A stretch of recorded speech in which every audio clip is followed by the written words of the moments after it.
Hi అండి. అందరూ బాగున్నారా? నేను చాలా బాగున్నానండి. ఈరోజు చేపల ఫ్రై ఫుల్ వీడియో రిలీజ్ చేస్తున్నానండి. చూడండి. చాలా బాగుంటది. చేపలు ఇలా చేశారంటే వేపుడు మీరు మళ్ళా ఇలానే చేసుకుంటారు. అంత బాగుంటది. చూసారా ఎంత యమ్మీగా ఉన్నాయో. పక్కన నిమ్మకాయ పెట్టుకొని, ఉల్లిపాయలు పెట్టుకొని తింటే ఉంటదండి అద్భుత. ఆహా! అనకుండా ఎవ్వరు ఉండరండి. ముందుగా మనం చేపల్ని శుభ్రం చేసుకోవాలండి.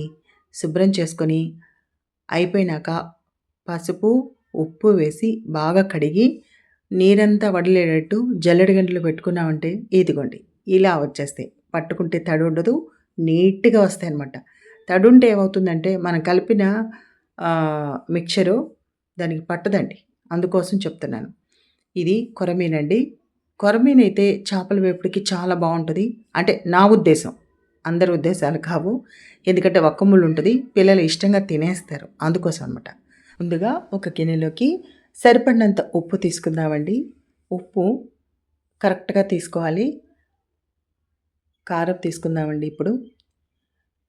ఉప్పు, కారం, ధనియా పౌడరు, పసుపు. మెయిన్ ఇంగ్రీడియంట్ పసుపు అండి. ఎందుకంటారా?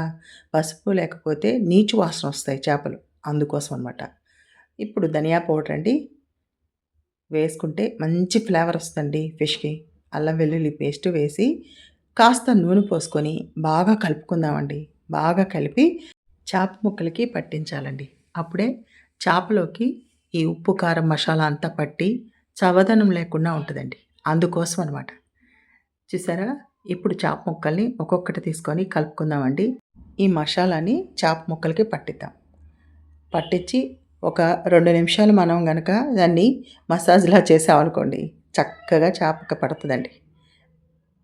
బావుంటది. ఇప్పుడు తగినంత నిమ్మరసం వేసుకుందామండి. అంటే ఒక కాయ వేసుకున్నా సరిపోద్ది. ఎందుకంటే పులుపు ఉంటే బావుంటదండి. ఈ పులుపు కూడా పడతది కాబట్టి టేస్ట్ బావుంటది. మళ్ళా కావాలంటే వేయించుకున్నాక నిమ్మకాయి, ఉల్లిపాయలు పెట్టుకొని చక్కగా తినొచ్చండి. ఇప్పుడైతే నూనె ఎక్కువ పట్టదండి. ఇలా పెనం మీద చక్కగా కొంచెం నూనె పోసానండి. దాంట్లో 3 ముక్కలు వేసి వేయించొచ్చండి. మళ్ళా ఇవి వేగాక మరలా 3 ముక్కలు వేసి వేయించొచ్చు. ఇదే నూనె సరిపోతదండి మొత్తం చేప ముక్కలకి. ఇప్పుడు నేనేసిన చేప ముక్కలన్నీ ఈ నూనెలోనే వేగుతాయండి. సరిపోతది. నూనె కూడా ఎక్కువ పట్టదు. కానీ టేస్ట్ అయితే అమోఘంగా ఉంటది. మీరు ఒక్కసారి చేశారంటే మర్చిపోరు. అంత బావుంటది టేస్ట్. ఇప్పుడు కరివేపాకండి. ఇది మన చెట్టుదేను. ఇలా వేయించామనుకోండి మంచి వాసన వస్తుందండి చేప.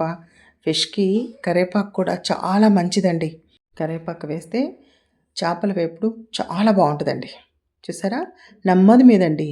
ఒక నిమిషానికి, ఒక నిమిషానికి మార్చుకుంటూ సిమ్‌లో వేయించుకోవాలండి. చూసారా? అయిపోయింది.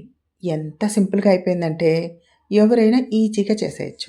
టేస్టీ టేస్టీ చేపల ఫ్రై రెడీ అండి. విరన్ వైబ్ ఛానల్ని లైక్ చేసి, షేర్ చేసి, సబ్స్క్రైబ్ చేసుకోండి. ప్లీజ్ అండి. మీ విరంజ్యోతి నల్లమోతు. మర్చిపోవద్దు. మీరు చేసి మీ అభిప్రాయాన్ని కామెంట్ రూపంలో నాకు తెలియచేయండి. మీ కామెంట్ కోసం నేను ఎదురు చూస్తాను.